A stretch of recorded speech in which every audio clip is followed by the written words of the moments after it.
2021ರಲ್ಲಿ BJP ಅಧಿಕಾರದಲ್ಲಿ ಇದ್ದಾಗ ಮೂಡ ಹಗರಣ ನಡೆದಿದೆ. ಈ ಹಗರಣ ಮಾಡಿ ಯಾವ ಪುರುಷಾರ್ಥಕ್ಕೆ ಬಿಜೆಪಿ ಈಗ ಪಾದಯಾತ್ರೆ ಮಾಡಿದೆ? ನವಲಗುಂದದಲ್ಲಿ ಬಿಜೆಪಿ ವಿರುದ್ಧ ಶಾಸಕ ಎನ್ಎಚ್ ಕೋನರೆಡ್ಡಿ ಕಿಡಿಕಾರಿದ್ದಾರೆ. ಸಿದ್ದರಾಮಯ್ಯನನ್ನ ಮೂಡದಲ್ಲಿ ಸಿಗಿಸುವ ಪ್ಲಾನ್ ಬಿಜೆಪಿ ಮಾಡಿದೆ. ನಮ್ಮ ಹುಳುಕು ಎಲ್ಲಿ ಹೊರಗೆ ಬರುತ್ತೆ ಅಂತ ಬಿಜೆಪಿ ಸದನವನ್ನ ಸರಿಯಾಗಿ ನಡೆಸಲು ಬಿಡಲಿಲ್ಲ.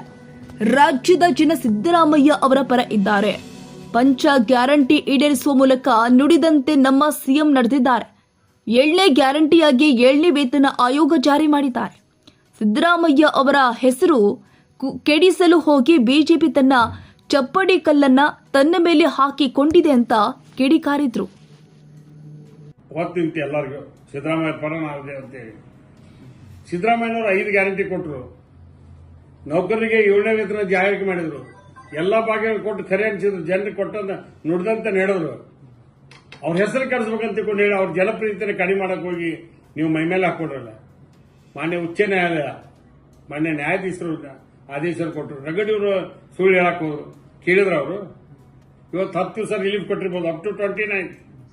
ಸತ್ಯಕ್ಕೆ ಯಾವಾಗಲೂ ಜಯ ಇದೆ. ಸತ್ಯದ ಪರ ನ್ಯಾಯ ಇದೆ. ಅದಕ್ಕೆ ಇವತ್ತು ನಮ್ಮ ಕೋರ್ಟ್ ನಮ್ಮ ಪರವಾಗಿ ಬಂತು. ಬಿಜೆಪಿ ಅವರು ಪ್ರಮುಖವಾಗಿ ಹೇಳೋದೇನಂತಂದ್ರೆ ನಮ್ಮ ಕಾಲದೊಳಗಿದ್ದಾಗ ಸೈಟ್ ಹಂಚಿಕೆಯಾಗಿದ್ದಾವೆ ಅಂತೇಳಿ ಹೇಳ್ತಾ ಇದ್ದಾರೆ ಆಡಳಿತವರು. ಆದ್ರೆ ಇದನ್ನ ಎಲ್ಲವನ್ನೂ ಒಂದು ಸಿಬಿಐ ಹಂತ ತನಿಖೆ ಕೊಟ್ರೆ ನಮ್ಮವರೇ ಆಗ್ಲಿ ವಿಪಕ್ಷದವರೇ ಆಗ್ಲಿ ಯಾರೋ ಆಗ್ಲಿ ಹಾಲಾಗುತ್ತೆ, ನೀರು. ನಮ್ಮ ರಾಜ್ಯದ ಪೊಲೀಸರಿಗೆ ಆ ಕೆಪಾಸಿಟಿ ಇಲ್ವಾ? ಯಾಕೆ ನಮ್ಮ ಪೊಲೀಸರ ಮೇಲೆ ಡೌಟ್ ಇದೆ ನಿಮ್ಗೆ?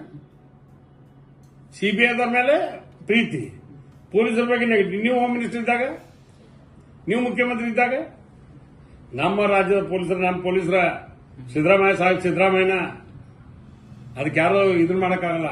ಅದಕ್ಕೆ ಯಾರು ಸಬ್ಸಿಡಿ ಹಾಕೋದಲ್ಲ. 15 ಬಜೆಟ್ ಮಾಡನ್ರಿ, ಇನ್ನೇನ್ ಮಾಡ್ಬೇಕು? ಇದು ಜನರಿಗೆ ಒಳ್ಳೆ ಕೆಲಸ ಮಾಡ್ಯಾರ. ಯಾಕೆ ಇವ್ರಿಗೆ ಮಾಡಬೇಡಂದ್ರಿ ನಾವು? ಯಾರು ಕೈ ಹಿಡಿದು ನಿಲ್ಸೇವಿ? ಅವ್ರು ಅದಕ್ಕಾದಾಗ ಮಾಡಬಹುದಿತ್ತು, ಮತ್ತೆ ಯಾಕೆ ಮಾಡಲಿಲ್ಲ? ಸಿದ್ದರಾಮಯ್ಯ ಅವರು ರಾಜೀನಾಮೆ ಕೊಡಲೇಬೇಕು. ಅಲ್ಲಿವರೆಗೂ ನಾವು ಸಾಧ್ಯ ಇಲ್ಲ, ರಾಜೀನಾಮೆ ಕೊಡಂಗಿಲ್ಲ. 136 ಜನ ಎಂಎಲ್ಎಗಳು ತೀರ್ಮಾನ ಮಾಡಿವೆ ಮೈಸೂರಾಗ. ಅದೇ ರೀತಿ ಸಂಪುಟದ ಸಭೆಯ 34 ಜನ ಸದಸ್ಯರು ಉಪಮುಖ್ಯಮಂತ್ರಿ ಸನ್ಮಾನ್ಯ ಡಿಕೆ ಶಿವಕುಮಾರ್ ಅಧ್ಯಕ್ಷ ತೀರ್ಮಾನ ಮಾಡಿ ನಮ್ಮ ಸಿದ್ದರಾಮಯ್ಯನವರಿಗೆ ಬೆಂಬಲ ಅಂತಾರ. ನಿನ್ ಕೋರ್ಟಾಗ ಏನ್ ಚರ್ಚೆ ಆಯಿತು? ನಾಳೆ ಗುರುವಾರ ದಿವಸ ನಮ್ಮ ಸಿಎಲ್ಪಿ ಸಭೆ ಕರೆದಾಗ ಎಲ್ಲಾ 136 ಎಂಎಲ್ಎಗಳು ಕೂಡ ಒಂದೇ ರೆಸಲ್ಯೂಷನ್ ಮಾಡ್ಬೇಕಂತ ಮನವಿ ಮಾಡ್ತಾನೆ. ಓನ್ಲಿ ಸಿದ್ದರಾಮಯ್ಯ ಸರ್ ಮುಖ್ಯಮಂತ್ರಿ, ಆನ್ಲೈನ್ ರೆಸಲ್ಯೂಷನ್. ಯಾರು ಒಡಕಿಲ್ಲ ಸರ್ ಕಾಂಗ್ರೆಸ್? ನೋ ಒಡಕ್ ಕ್ವಶನ್ ಕೇಳಿಲ್ಲ. ಒಡಕಿದ್ದು ಸಿದ್ದರಾಮಯ್ಯ ಸಾಹೇಬ್ ಒಂದು ಯಾರು ಹೊಡ್ಕೊಂಡು ಹೋಗ್ತಾರೆ? ಒಡ್ಯಾಕೆ ಇವ್ರು ಬಿಜೆಪಿ ಪ್ರಯತ್ನ ಮಾಡ್ತಾರೆ. ಅವ್ರಿಗೆ ಆಪರೇಷನ್ ಕಮಲ ಮಾಡಿಬಿಟ್ಟಿದೆ. ಎಲ್ಲಿದೆ? ಯಾರು ಏನ್ ಹೇಳಿದ್ರು ಯಾಕೆ ಕುದುರೆ ವ್ಯಾಪಾರಕ್ಕೂ ಹೋಗಲ್ಲ. ಅದೆಲ್ಲ ಏನು ವರ್ಕೌಟ್ ಆಗಿಲ್ಲ ಅಂತ ಇದನ್ನ ಮಾಡಕೊಂಡ್ರು ಅವ್ರು. ರಾಜ್ಯಪಾಲರ ಮೂಲಕ ರಾಷ್ಟ್ರಪತಿ ಆಡಳಿತ ತರಬೇಕು ಅನ್ನುವಂತ ಪ್ರಯತ್ನ ಕೊಂಟಾರ ಅವರು. ಈಗ ಅದಕ್ಕೆ ನಾ ಹಿಂದಲ್ಲ ಮೊನ್ನೆ ರಾಷ್ಟ್ರಪತಿ ಆಡಳಿತ ತರಬೇಕಾದ್ರೆ ಮಾಜಿ ಮುಖ್ಯಮಂತ್ರಿಗಳಂತ ಸನ್ಮಾನ್ಯ SR ಬೊಮ್ಮಾಯಿ ಸಾಹೇಬ್ರ ಪ್ರಕರಣ ಯಾರು ಆ ಜಜ್ಮೆಂಟ್ ಮಿಕ್ ಹೋಗಕ್ಕಾಗಲ್ಲ. ಇಡೀ ದೇಶದಾಗ ಅಂತವ್ ನಡೀತಾ ಇಲ್ಲಿಗ. ಬೊಮ್ಮಾಯಿ ಸಾಹೇಬ್ ಪ್ರಕರಣ ಆದ ಮೇಲೆ ಯಾವ ರಾಜ್ಯಕ್ಕೆ ಆಗೈತಿ ಹೇಳಿ? ಒಂದು ಪ್ರಯತ್ನ ಮಾಡಿದ್ರು ಇವರು, ಸೊರೇನ್ ಅವರು ರಾಜೀನಾಮೆ ಕೊಡ್ತಿದ್ರು. But AICC full favour Siddaramaiah ಸಾಹೇಬ್ರಿಗೆ. ಇಡೀ ಎಂಟೈರ್ KPCC ಸಿದ್ದರಾಮಯ್ಯ ಸಾಹೇಬ್ ಪರವಾಗಿ. ಎಲ್ಲಾ ಎಂಎಲ್ಎಗಳು, ಎಲ್ಲಾ MP, ಎಲ್ಲಾ ರಾಜ್ಯಸಭಾ ಮೆಂಬರ್, ಎಲ್ಲಾ MLCಗಳು, ಎಲ್ಲಾ ಕಾರ್ಯಕರ್ತರು ಇವತ್ತು ಸಿದ್ದರಾಮಯ್ಯ ಸಾಹೇಬ್ ಪರವಾಗಿ ಅದಾರ. ಈಗ ಬಿಜೆಪಿಯವರು ಕೆಲವೊಂದಿಷ್ಟು ಆರೋಪ ಮಾಡ್ತಾರೆ. ನಿಮ್ಮ ಪಕ್ಷದವರೇ ಇದನ್ನು ಮಾಡಲಿಕ್ಕೆ ಒಂದು ಸಪೋರ್ಟ್ ಮಾಡ್ತಾ ಇದ್ದಾರೆ ಅಂತ ಹೇಳಿ ಒಂದು ಆರೋಪ ಮಾಡ್ತಾರೆ. ಅದಕ್ಕೆ ಸಂಬಂಧಪಟ್ಟಂತೆ ನಿಮ್ಗೆ ಉತ್ತರ ಕನ್ನಡ ಭಾಷೆದಾಗ ಹೇಳ್ತಾರೆ ಕುಣ್ಯಾಕ್ ಬರ್ಲಿಕ್ಕೆ ನಾನು ಅಂತ ಮಾಡಿದ್ದು ತಪ್ಪು ಮುಚ್ಕೊಳಕ್ ಅದನ್ನ ಹೇಳಕ್ ಹೋಗ್ತಾರೆ ಅಷ್ಟೇ. ಸರಿ, ಈಗ ಇನ್ನೊಂದು ನಿನ್ನೆ ಡಿಕೆ ಶಿವಕುಮಾರ್ ರಾಜ್ಯಾದ್ಯಂತ ಪ್ರತಿಭಟನೆ ಕರೆ ಕೊಟ್ಟರು ಜಿಲ್ಲಾಡಳಿತದಲ್ಲಿ. ಇದರಲ್ಲಿ ಪ್ರತಿಭಟನೆ ವೇಳೆಯಲ್ಲಿ ಅಯೋನ್ ಡಿಸೋಜ ಅವರು ಒಂದು ಹೇಳಿಕೆಯನ್ನು ಕೊಡ್ತಾರೆ.